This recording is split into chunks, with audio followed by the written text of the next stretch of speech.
Aggiornamento politico programmatico del movimento estremista ligure. Tutto è pronto. Oggi andrò a votare il movimento estremista ligure alle elezioni regionali lombarde per cercare di sabotarli da dentro. Oh milanese, senti sta parola, sarai travolto da un bel piatto di cassola. La macchina è stata preparata alla battaglia.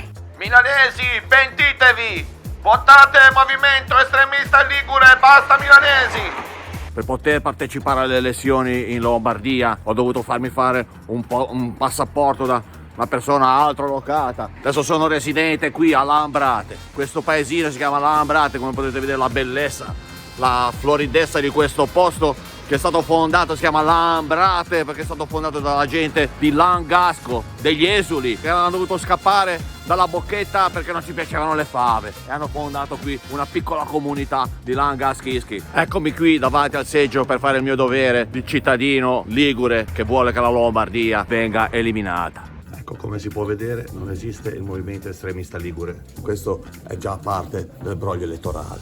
Eccomi qui nella classica posa del leader di partito intento a espletare il suo dovere elettorale. Diamo anche qualche dato specifico, perché non vogliamo parlare sempre dell'inquinamento della Lombardia. Vogliamo dire ad esempio che il 90% è stato provato che il 90% dei milanesi provengono dalla Lombardia. È una colpa oppure no? Lei è un elettore lombardo? Sì. Lei come si spiega il fatto che non ci fosse il simbolo del movimento estremista ligure? Non la considera una violazione del diritto di cittadinanza? È una vergogna perché io francamente volevo votare Movimento Estremista Ligure. Ma lei è milanese? Sì, però io amo la Liguria. Però si può fare anche una padellata di cazzi suoi, se mi posso permettere. Signora, ci posso fare una domanda? Lei è milanese? No, di adozione.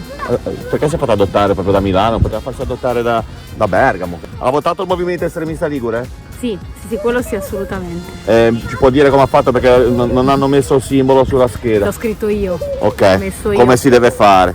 Guarda un po', questo sarebbe il naviglio della Martesana. Vedi?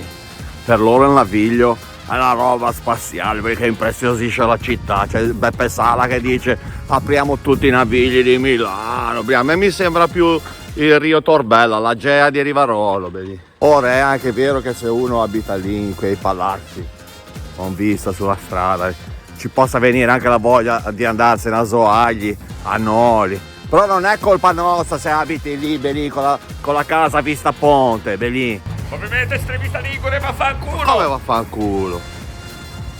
Ma guarda te, affittasi posto auto, Belì. E poi ci vengono a rubare il parcheggio da noi, affittateveli qui che c'è nel posto. Comunque alla fine, poi non essendoci il movimento estremista ligure, ho deciso di votare un candidato di quelli istituzionali, Mengoni.